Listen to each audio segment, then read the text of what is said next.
Now today's talks is to share about how to prepare for facing death.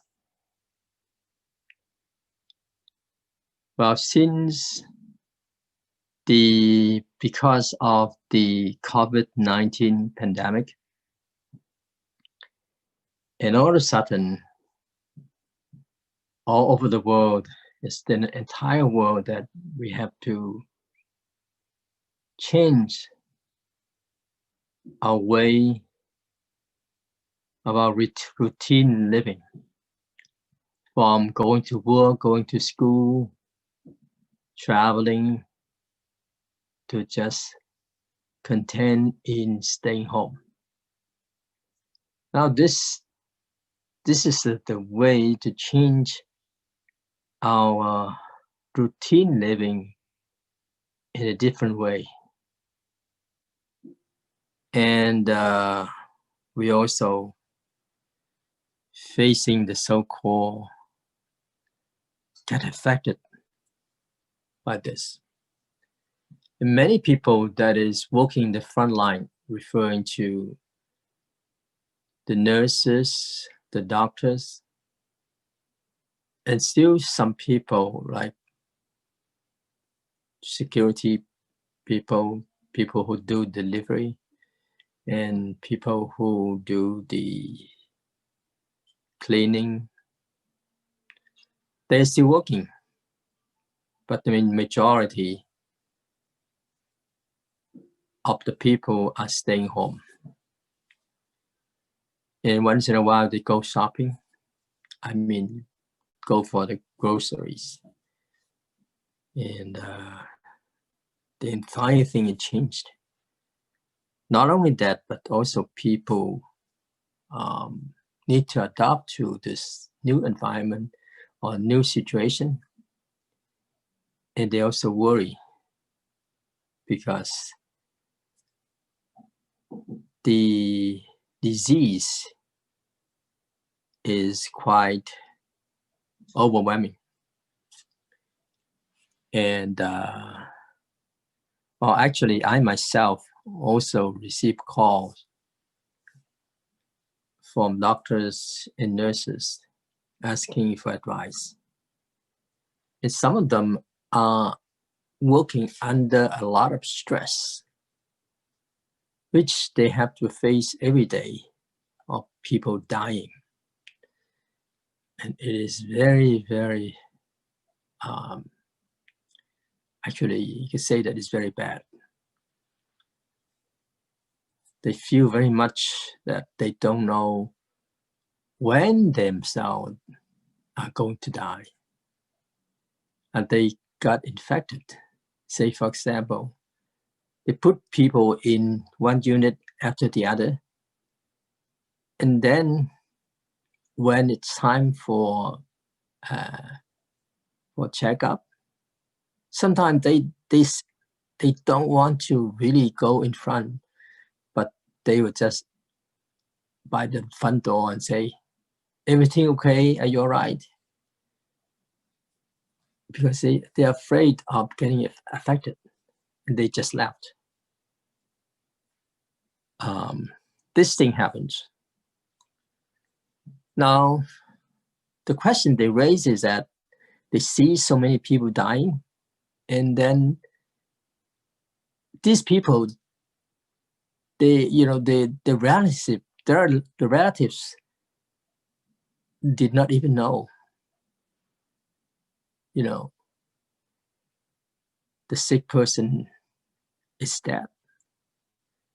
And then they just corpse by corpse put in a box or even a bag, something like that, and then bury it in the ground where they put the tombstone without name. So it's quite bad. You can imagine. And for us, we also worry, right? where every day we read, we read about this news, how many people got affected, you got more people and things like that. And actually, it was quite worrying. And when is going to be my turn? Nobody knows, right? So that is quite worrisome. And not only that, they also worry about the family members.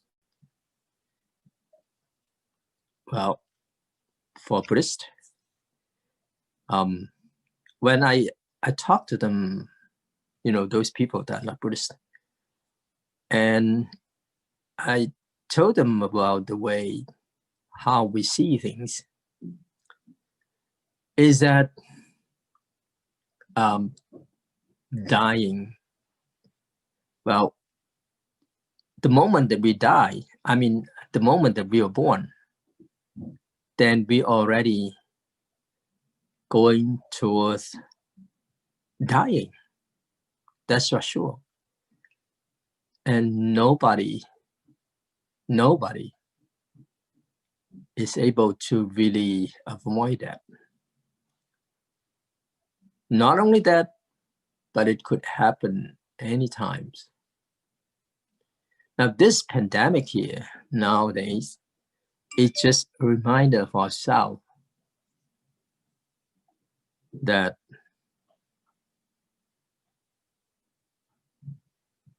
we have to face that anytime.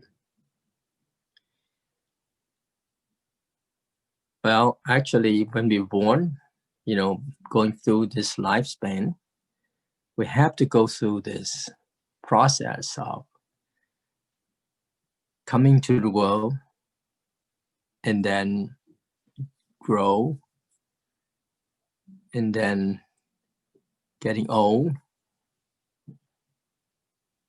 And also along the way, we get sick. And eventually we die. But it could be a long span, could be a very short span. We don't know. That's what happens. And it is just the reality of the way it goes. That's impermanent. And that's the reality. We cannot deny it. It just happened to anybody. Not only that, but this is our lifespans, but actually, physically, our body is changing all the time. Inside of us, the cells actually are also going through the process of becoming, and then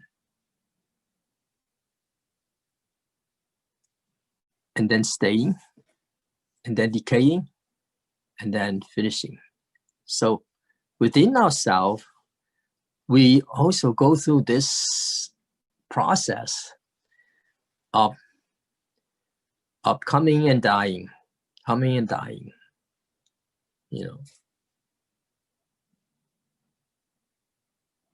And then also, even to a more detailed one, we can see that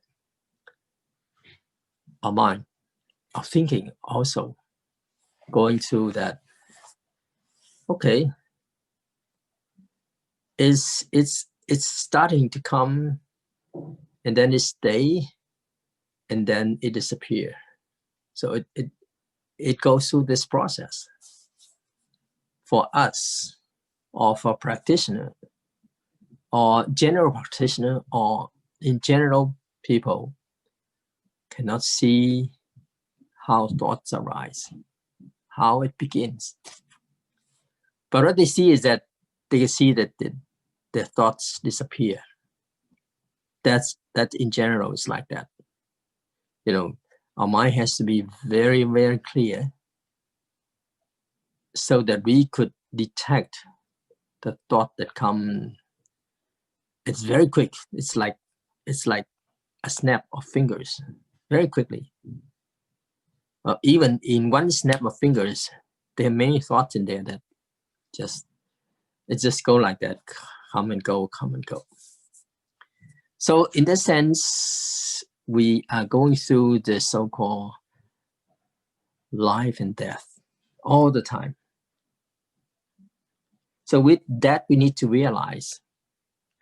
Another thing is that we also need to realize that our ability is very limited. Our strength, our power, also very limited.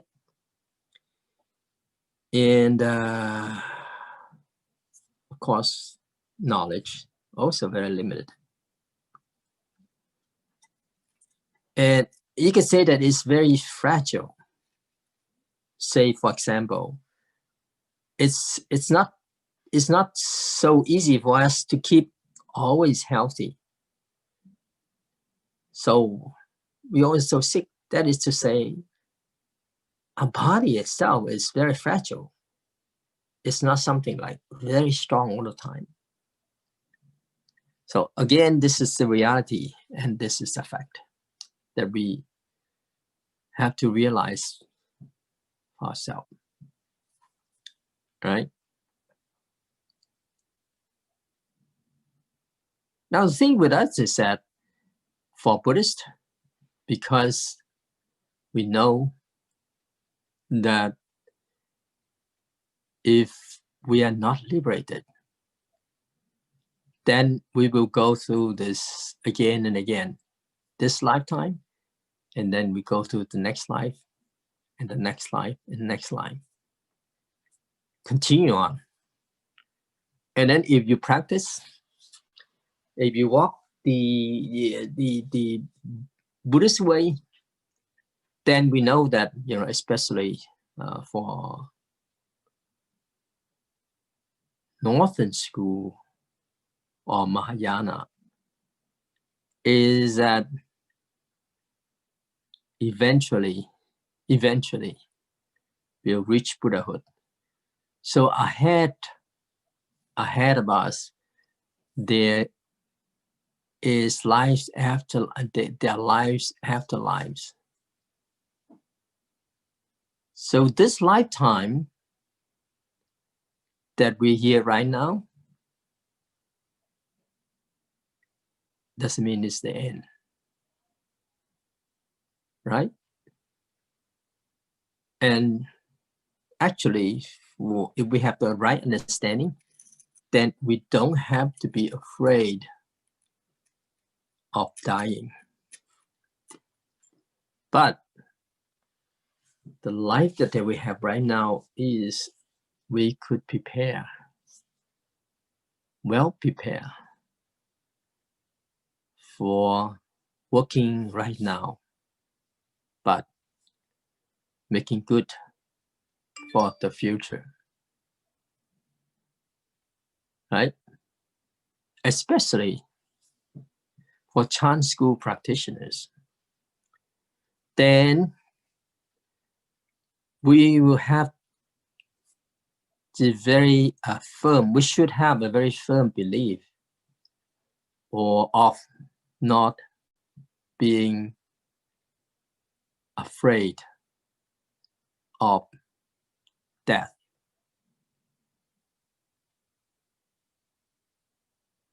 Because of what? Because if we are put so much emphasis on dying, and then what's going to happen next, then that become a blockade for ourselves. Well, actually, there are a lot of ancient masters who are liberated. They're not afraid of dying. Well, for sure, they don't afraid of dying, and they don't wait for them to die, but they make best use of whatever that's available for them for this lifetime. So that is very important, that this lifetime, this time right now, we should be well prepared for whatever that we're doing right now, right? So if you're not afraid, now again, you don't have to be liberated, so that just the ancient masters, like they could be, because of their vow, that they could come and go by themselves. If we are not enlightened, the thing with that is that don't put emphasis on that so strongly that we worry, right? That's the attitude of Chan practitioners. And also don't put so much emphasis on the so-called the moment before death. Because in common, in general, in the, especially Buddhist, certain time that we also put a lot of emphasis on, before dying, and expecting people to do some chanting for the dying,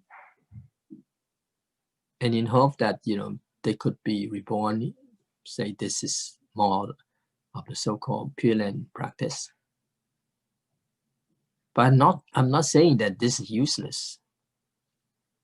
But this is to say that don't put too much emphasis on this. We still do it. It's still useful. Well, it will help to settle the mind of the relatives, and also in certain way, it will help the deceased to pass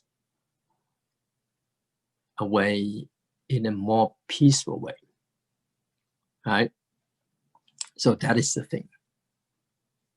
And for us now, we will ask, how to face that. Actually, the thing is that we prepare ahead, and then at the moment of dying, because we already prepare, we practice well, then we pass away in peace. Now,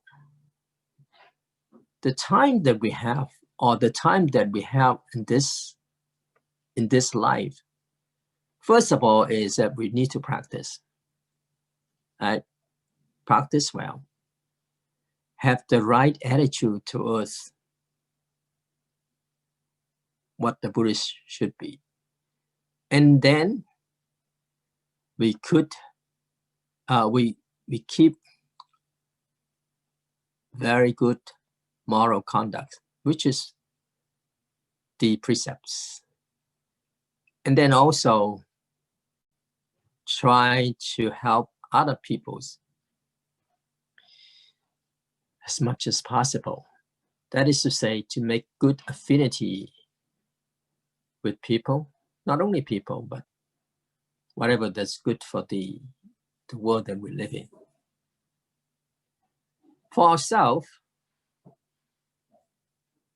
to practice, then we know that that's what we need, because we are having a lot of vexations, right? So we need to practice. That's the thing. And how to practice well is to use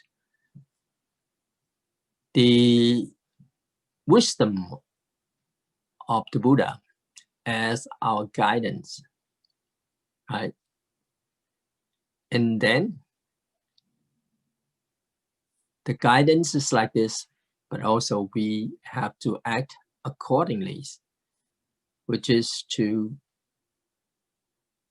live a life that is according to the precepts. So that's the thing. And then we also try the life that we have, the lifetime that we have. We try to offer ourselves for the help of other people. So if we do like this, then when we are to die, first of all, we're not worried that, where we're going to go next, because with the attitude of Chan, we could really see it as something that is normal. Because we are not afraid of it, then it will not become an obstacle for us. Whatever that we have, the ability we have, the knowledge we have, even certain teaching that we understand correctly, we could share with other people.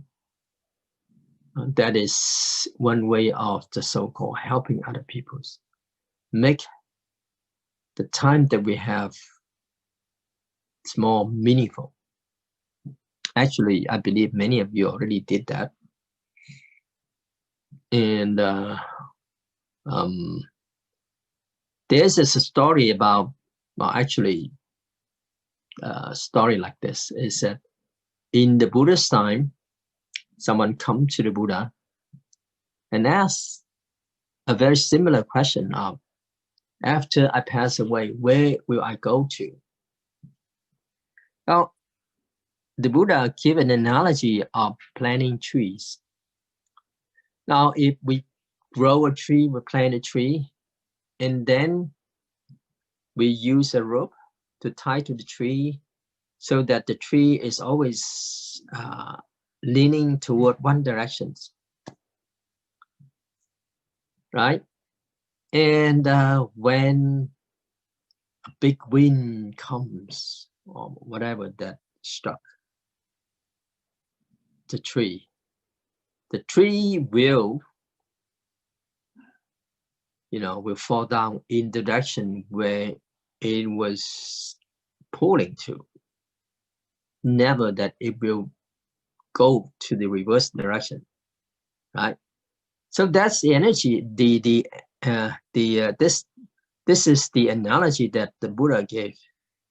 If we practice in our life more and more, we already build up the tendencies of practice, so that even for next life, we will practice again. So that part we don't have to worry. Well, actually, the reason why you're able to hear about the teaching of the Buddha, because somehow in your past life, you already made the connections or the affinity, so that you are able to hear the teaching again and again. So that part is what happens. Another thing is that one time, a Westerner, a female Westerner, who came to our Sư Công and asked him a very similar question.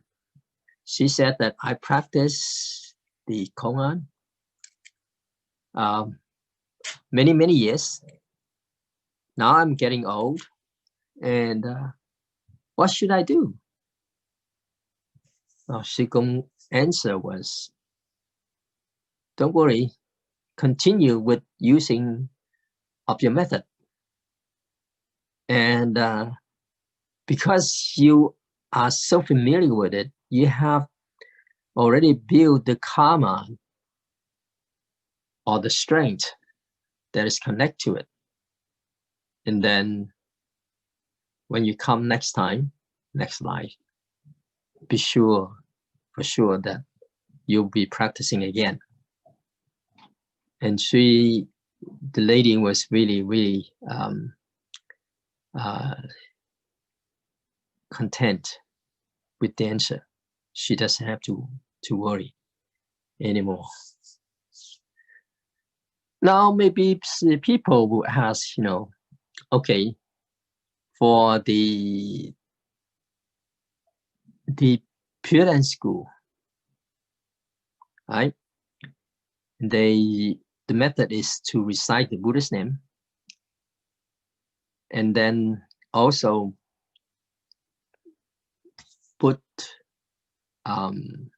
stretch on the moment of passing.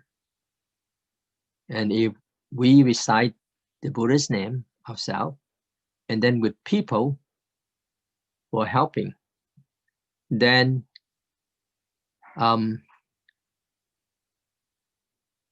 the person will be able to reborn in the Western Pure Land.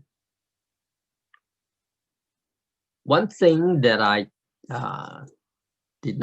forgot to mention is that in our life, when we practice, then we also, besides keep the good precepts, practice ourselves, and then make connections, which is helping, giving our offering. Another thing is that to make our vows. Whatever our vows is, with all these things that, like the prerequisites, then we don't have to worry so much that, we will not be able to, practice again. So the vow is very important, because after that, then where we go is according to our karma, either bad karma or good karma. Very strong karma, then we will go to that. We will go for that tendencies, right? So if we did bad karma, then of course we will be reborn in the lower realms. And then if we did very good karma, then we will go to the better place. And if we did, bad and good karma is like mixed there, probably we will be reborn as a human being again. So that's what happens. But another very important thing is we also go according to our vow. So if we have very strong vow or strong faith about a practice of chant with all the prerequisites practice, then we don't need to worry. Now I go back to the so-called the method of recitation Buddha's name. Now, for the recitation of the Buddha's name, it's also important that we practice in according to the sutta of the Amitabha Sutta. That in there it says that we need to actually recite the Buddha's name wholeheartedly, become one single-mindedly, and make a vow to be reborn in the Western Pure Land. And then the moment that we pass away, we also, within ourselves, recite the name wholeheartedly. There will be a power, enough strength so that we could be reborn there, because this is our vow. So they also emphasize on the vows, emphasize on the practice, and emphasize on helping people to build up enough the so-called conditioned to go to the Western Pure Land of the Amitabha Buddha. Of course, with the help of the people that do the chanting, that will be helpful too. So that's happened. That's what happened. But could you ask me that, are you sure that they're going to be reborn in the Western Pure Land? Well, I don't know, actually. But definitely, with all these condition that they build up, it's more likely that the wish, the vow will be fulfilled. Now, for people that are practicing reciting the Buddha's name, if they don't recite Buddha's name in their daily life, then all they do is that at the moment of their passing away, they're expecting some people to come and do chanting for them. So you can see that the percentage of the power is weakened because one conditioning are lacking. One condition is lacking, which is they don't do it, and they're not familiar with the reciting the Buddha's name, but they rely more on the people that come and do the chanting for them. Now with this, what happens now? The COVID-19, when you pass away, nobody's around. They don't even know, you die, you're dead already, and they can't even help you. So it's very important that even for the people that is using the method of reciting Buddha's name, they do it themselves, which is they have the strength so that at the moment of passing away, their mind is just with the chanting, and that's it. So, so for Buddhists, when facing death, first of all, we don't wait for ourselves to the moment, oh, I'm dying. But making good use of our resource again and again, right? So dying doesn't mean that our future is end. It's not like that, because we have lives after life. This lifetime that we're in, it is just a process of this time that's here. So that is the second thing.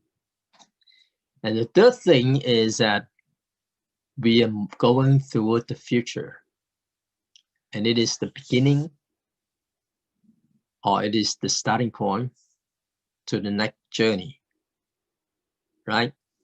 For this lifetime, we completed. If we have to pass to die, we completed this lifetime, okay? Whatever that's necessary there.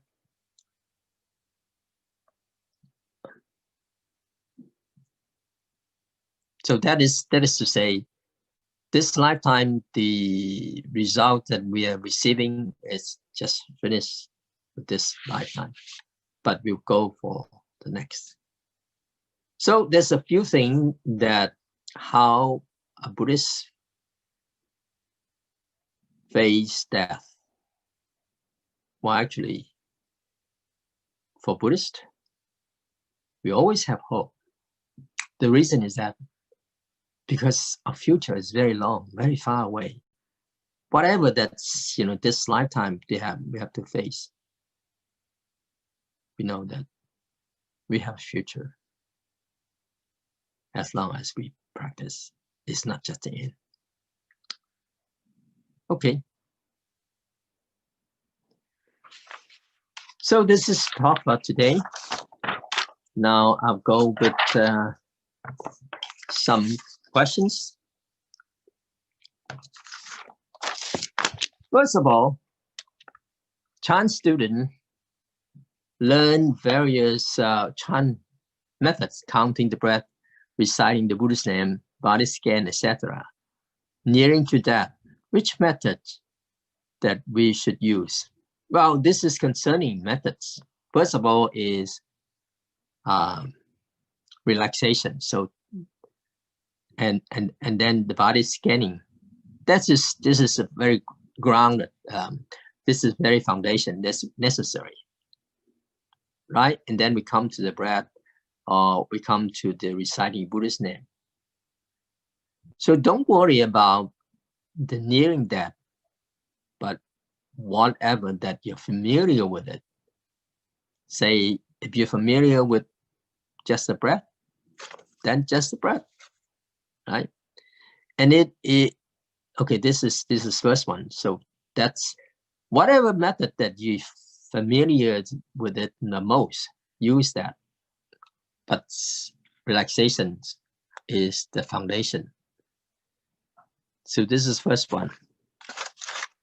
And then the second one, in our daily sitting, we find it difficult to anchor our attention to our method. How can we make sure that when we face death, we can use the method? What kind of preparation that we should do? In your daily sitting, you can't even anchor your method, anchor your mind, your attention to your method. Needless to say, when face death, right? So this is out of questions.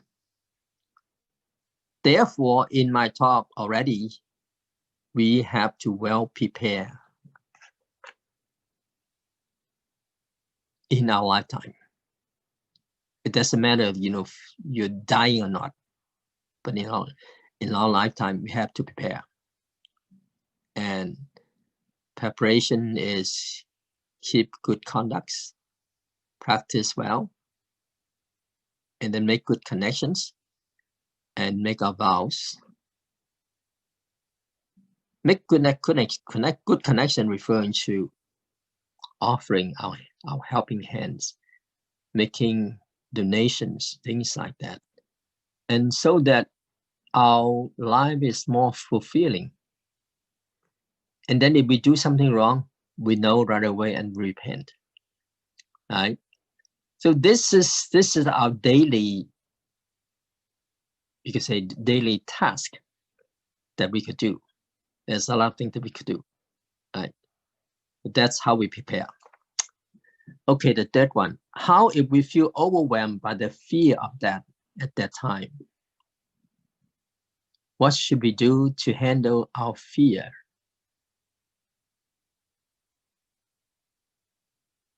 Also, I mentioned in my talk that for Chan practitioners, we don't put emphasis on the fear of death, but we need to prepare that. We need to know, you know, right from the beginning, and accept the fact that impermanence, so that we could die anytime. So if we could die anytime, if you continue on afraid, then we're just afraid of the whole life, right? Because impermanence, who knows what happens?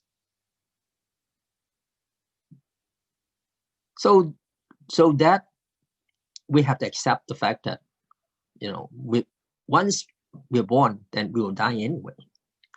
It's just sooner or later. And just this pandemic, COVID-19 pandemic, just make us more realize that actually it's very, very fragile. Ourselves, you know, our life is very fragile. The world is fragile. So we make good use of this time that we're here. The time that we here in this lifetime, make good use of it. And then, you know, just ignore the death.